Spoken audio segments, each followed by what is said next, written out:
அனைவருக்கும் வணக்கம். இந்த நாள் இனிய நாளாக அமைய வாழ்த்துக்களை எழுதி ஜோதிட ஆசிரியர் சாந்தி தேவி ராஜேஷ்குமார். நம்ம இன்னைக்கு தமிழ் புத்தாண்டு பலன்களை பார்த்துட்டு இருக்கோம். அதாவது ரொம்ப சுருக்கமா தான் பார்க்கிறோம். ஏன்னா லென்த்தியா பதிவு போடணும்னு ஆசை இருக்கு. அதனால நேரமின்மை காரணமாக பதிவு அதிகமா போட முடியறதில்ல.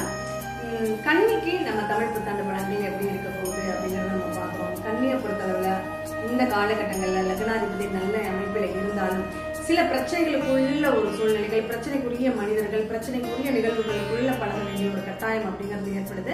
கடன் அப்படிங்கறத வாங்கக்கூடிய ஒரு சூழ்நிலைகளும் இருக்கு. ஆனா அது தீரக்கூடிய கடன் தான், பயப்படுற அளவுக்கு எதுவும் இல்லை. அதனால கடனை பொறுத்தளவில் நீங்க பயன்பட வேண்டிய அவசியம் கிடையாது. உங்களுடைய முயற்சிக்கு ஏற்ற பலன் கிடைக்கும். இந்த காலகட்டங்களில் போட்டித் தேர்வுகள் எழுத முடியுமானா எழுத முடியும். போட்டித் தேர்வுகள் நன்மைகளை தரக்கூடிய வாய்ப்புகள் இருக்கு. இடம், வீடு, சொத்து சம்பந்தமான அமைப்புகள் அமைவதற்கான ஒரு காலகட்டங்கள் ரொம்ப நல்லா இருக்கு. பூர்வ புண்ணியம் ரொம்ப நல்லா இருக்கு. குலதெய்வ கோயிலினுடைய வழிபாடுகள் மனசுக்கு திருப்தியை தரக்கூடியதாக இருக்கும். குழந்தைகள் சம்பந்தமான நிகழ்வுகள் நல்லா இருக்கும். குழந்தைகளுக்கான ட்ரீட்மெண்ட் அப்படிங்கிறது பலிதமாகும். கடனும் நல்ல நிகழ்வுக்காக நீங்க கடன் வாங்குறீங்கன்னா அது சுப கடனாகவே இருக்கும். அதனாலையும் நிறைய நற்பலன்கள் அப்படிங்கிறது உண்டு. ஆனா தொழில் வருமானத்தை பொறுத்தளவுல கொஞ்சம் குறைவாக தான் இருக்கு. படிப்பு பொறுத்தளவுலையும் கொஞ்சம் கவனமாக பயணிக்கக்கூடிய காலமாக தான் இருக்கு.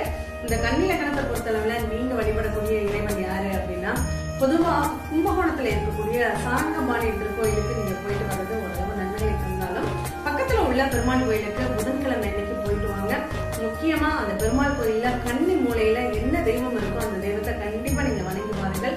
நல்ல பலன்கள் நிறைய உண்டு. வாய்ப்பு இருக்கிறவங்க பக்கத்துல எந்த கோயிலுக்கு போனாலும் கன்னி மூல கணபதியை வணங்கிட்டு வாங்க. நல்லா இருக்கும்.